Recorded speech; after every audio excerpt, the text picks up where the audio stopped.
আমরা 16 থেকে 19 ক্লিয়ারও করেছি, বাকিটাও পর্যায়ক্রমে আমরা করছি এবং ডিএ সহ অন্যান্য বিষয় 22 জুন বাজেটে আমাদের। আমার সমস্ত মা বোনেরা এবং আমার প্রিয় বন্ধুরা, আপনারা কি জানেন যে অন্নপূর্ণা ভান্ডারের ফর্ম জমা দিয়ে নিশ্চিন্তে বসে থাকলেও আপনার ব্যাংক অ্যাকাউন্টে 3000 টাকা দ্বিতীয় কিস্তি নাও ঢুকতে পারে। হ্যাঁ, একদম ঠিকই শুনেছেন, একটা ছোট্ট ভুলের কারণে চিরতরে বাতিল হতে পারে আপনার সাধের আবেদন। আপনারা স্ক্রিনে যে প্রমাণগুলো দেখতে পাচ্ছেন, ইতিমধ্যেই প্রথম কিস্তিতে রাজ্যের প্রায় 28 লক্ষ যোগ্য মহিলার ব্যাংক অ্যাকাউন্টে সরাসরি 3000 টাকা ক্রেডিট হয়ে গেছে। এই স্ক্রিনশটগুলো একবার ভালো করে দেখে নিন। কিন্তু আসল প্রশ্ন হলো যে আপনার টাকা কি আসবে নাকি মাঝপথেই আটকে যাবে।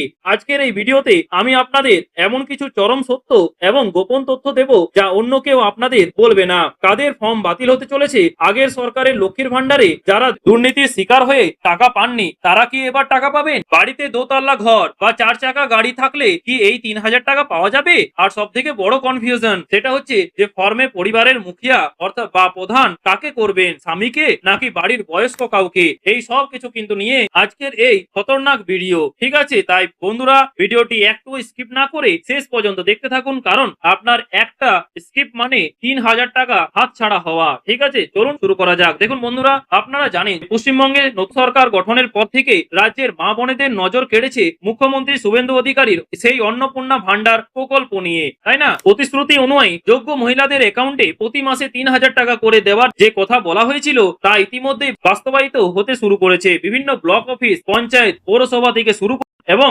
আঙ্গনবাড়ির দিদিমণিদের মাধ্যমে ফর্ম জমা নেওয়া হয়েছে, তাই না? কিন্তু নবান্ন থেকে এবার কড়া নির্দেশিকা জারি হয়েছে। ফর্মে নির্দিষ্ট দিনটি তথ্য না থাকলে সরাসরি আবেদন বাতিল, কোন রকম অ্যাপিল শোনা হবে না। তাছাড়া আপনারা অনেকেই বলছেন যে আমাদের যে মুসলিম মহিলারা রয়েছেন ওনারা কি এই টাকা পাবেন? দেখুন, এটা এখানে কিন্তু নতুন সরকার এসছে, এখানে কোনো ভেদাভেদ সৃষ্টি হবে না। আপনারা যারা মুসলিম মহিলা বা মুসলিম মহিলা রয়েছেন আপনারা কিন্তু অবশ্যই কিন্তু টাকা পাবেন, চিন্তার কোনো কারণ নেই। বিজেপি সরকার অবশ্যই কিন্তু আপনাদের পাওনা 3000 টাকা করে কিন্তু পাবেনই পাবেন, ঠিক আছে? এখানে হিন্দু মুসলিম কোনো আসবে না, ঠিক আছে? এবার মন দিয়ে শুনুন বন্ধুরা, মা বোনেরা, ঠিক আছে? কোন সেই 3টি তথ্য যা না দিলে আপনাদের ফর্ম সরাসরি রিজেক্ট হবে। দেখুন, প্রথমত হচ্ছে ব্যাংক অ্যাকাউন্টের সাথে ডিবিটি। হ্যাঁ বন্ধুরা, ঠিক শুনেছেন, অর্থাৎ ডাইরেক্ট বেনিফিট ট্রান্সফার লিংক।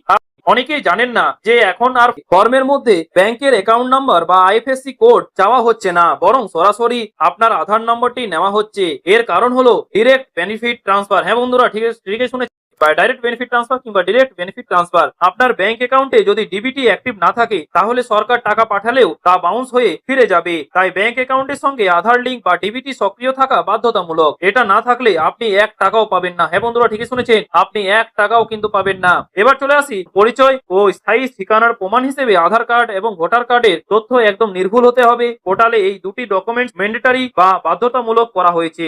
আপনার নামের বানান বা বয়সে যদি আধার আর ভোটার কার্ডের মধ্যে অমিল থাকে, ঠিক আছে, তাহলে ভেরিফিকেশনের সময় আপনার ডেটা মিসম্যাচ দেখাবে এবং ফর্মটি লাল কালিতে বাতিল করা হবে। এবার চলে আসি সেই প্রশ্নে, সেটা হচ্ছে নবান্নের নতুন আপডেট অনুযায়ী, ঠিক আছে, যাদের নাম সরকারের নির্দিষ্ট এসআইআর তালিকায় থাকবে শুধুমাত্র তারাই এই 3000 টাকা পাওয়ার যোগ্য বলে বিবেচিত হবেন। আর যারা সিএ সংক্রান্ত বা যাদের নাগরিকত্ব মামলা ট্রাইব্যুনালে চলছে তাদের জন্য সুখবর হলো আপাতত তাদের নাম এই তালিকা থেকে কাটা হবে না। হ্যাঁ বন্ধুরা, ঠিক শুনেছেন, তবে ভেরিফিকেশনে যদি আপনি অবৈধ প্রমাণিত হন তবে এই সুবিধা থেকে চিরতরে বঞ্চিত হবেন। চলুন এবার চলে আসি যে কোথায় সুবিধা বেশি, অফলাইনে নাকি অনলাইনে। দেখুন, এবার আসি সব থেকে চর্চিত বিষয়ে। বন্ধুরা, আপনারা অনেকেই কমেন্ট করে জানতে চাইছেন যে ফর্ম ফিল আপ অনলাইনে করা ভালো নাকি অফলাইনে। আমাদের নিজস্ব সূত্র এবং বিভিন্ন জায়গার গ্রাউন্ড রিপোর্ট থেকে আমরা যে চাঞ্চল্যকর তথ্য পেয়েছি তা হলো বেশিরভাগ ক্ষেত্রে অফলাইনে আবেদন করাটা অনেক বেশি সুবিধাজনক। কেন বলছি এই কথা? দেখুন, অনলাইনে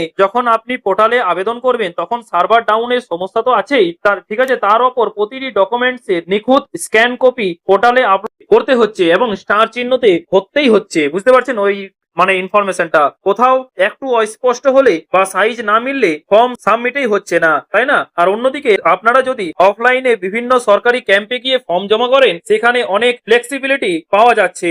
অনেক ক্ষেত্রে দেখা যাচ্ছে যে 2-1টি সাপোর্টিং ডকুমেন্ট সাথে না থাকলেও শুধুমাত্র প্রাথমিক এবং সঠিক কিছু তথ্য দিয়ে ফর্ম জমা নেওয়া হচ্ছে।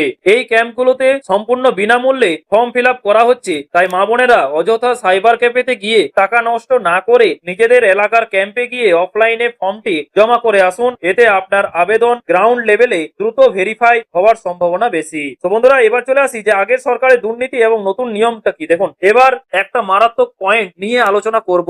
আগের সরকারের আমলে লক্ষ্মীর ভান্ডার নিয়ে বিস্তর দুর্নীতির অভিযোগ উঠেছিল, তাই না? এমন অনেক যোগ্য মা বোনেরা আছেন যারা দিনের পর দিন পঞ্চায়েতে ঘুরেও লক্ষ্মীর ভান্ডারের টাকা পাননি। তাদের মনে এখন একটাই ভয়, এই সরকারেও কি তারা বঞ্চিত হবেন? তো বন্ধুরা, আপনাদের আশ্বস্ত করে বলছি যে নবান্ন থেকে কড়া নির্দেশ দেওয়া হয়েছে যে আগের বঞ্চনার কোনো প্রভাব এই অন্নপূর্ণা ভান্ডারে পড়বে না। হ্যাঁ বন্ধুরা, ঠিকই শুনেছেন। আপনি যদি প্রকৃত যোগ্য হন তাহলে স্বয়ংক্রিয়ভাবে বা অটোমেটিক সিস্টেমের মাধ্যমে আপনার কাছে টাকা পৌঁছাবে। কিন্তু অনেকের মনে প্রশ্ন যে আমার তো পাকা দোতলা বাড়ি আছে বা বাড়িতে একটি ছোট 4 চাকা বা 2 চাকা গাড়ি আছে, তাহলে কি আমি এই প্রকল্পের সুবিধা পাবো? দেখুন, সরকারি গাইডলাইনে পরিষ্কার বলা হয়েছে যে অন্নপূর্ণা ভান্ডার রাজ্যের সাধারণ এবং মধ্যবিত্ত মহিলাদের স্বনির্ভর করার জন্য। তবে আপনার পরিবারের যদি আয়কর বা ইনকাম ট্যাক্স দিয়ে থাকে বা আপনার পরিবারের কেউ যদি সরকারি চাকরিজীবী হন, শুধুমাত্র সেই ক্ষেত্রে আপনার আবেদন বাতিল হতে পারে। কিন্তু সাধারণ মধ্যবিত্ত পরিবার যাদের সামান্য একটি গাড়ি বা পাকা বাড়ি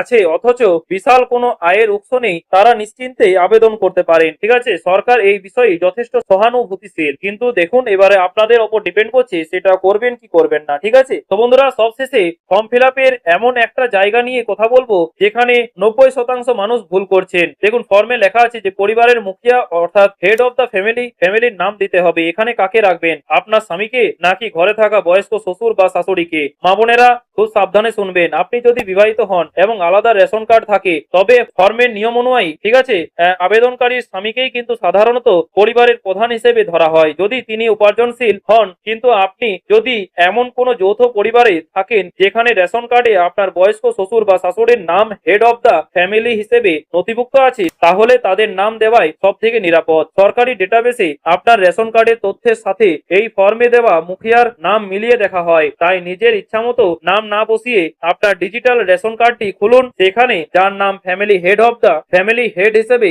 আছে, ঠিক আছে, ফর্মে ঠিক তারই কিন্তু নাম দিন। এই ছোট্ট ট্রিকটা ফলো করলে আপনার ফর্ম বাতিল হওয়ার কোনো চান্সই থাকবে না। ঠিক আছে, তাহলে বন্ধুরা, আশা করি আমার সমস্ত মা বোনেরা আশা করি অন্নপূর্ণা ভান্ডার নিয়ে আপনাদের মনে যত ভয় এবং ডাউট ছিল সব আজকের এই ভিডিওতে ক্লিয়ার করে দিতে পেরেছি। ঠিক না? মনে রাখবেন, ডিবিটি লিঙ্ক, সঠিক আধার ভোটার তথ্য এবং এসআইআর লিস্ট, এই তিনটি হলো আপনার 3000 টাকা পাওয়ার চাবিকাঠি। আজকের এই খতরনাক এবং এক্সক্লুসিভ ইনফরমেশন গুলো যদি আপনাদের একটু কাজে লেগে থাকে তাহলে অবশ্যই কিন্তু ভিডিওটিতে একটা লাইক করবেন, যাতে আমাকে আরো কিন্তু এই টাইপের ভিডিও বানাতে অবশ্যই কিন্তু মোটিভেটেড করে। ঠিক আছে, এবং আপনার প্রতিবেশী হোয়াটসঅ্যাপ গ্রুপে অবশ্যই কিন্তু শেয়ার করবেন যাতে ওনারাও এই ইনফরমেশনটা পেয়ে উপকৃত হয়। এবং আমার এই চ্যানেলে আপনি যদি এখান থেকে উপকৃত হন তাহলে অবশ্যই কিন্তু চ্যানেলটিকে সাবস্ক্রাইব করে পাশের বেল আইকনটি প্রেস করে রাখবেন। ঠিক আছে, দেখা হচ্ছে পরের ভিডিওতে নতুন কোনো আপডেট নিয়ে। এবং আমি চাই না যে আপনি অন্নপূর্ণা ভান্ডার থেকে শুরু করে সমস্ত প্রকল্পের আপডেট থেকে বঞ্চিত হন। ঠিক আছে, অবশ্যই কিন্তু সাবস্ক্রাইব করে পাশের বেল আইকনটি প্রেস করে রাখবেন যাতে পরবর্তীতে কোনো আপডেট মিস যাতে না হয়। ঠিক আছে, ধন্যবাদ।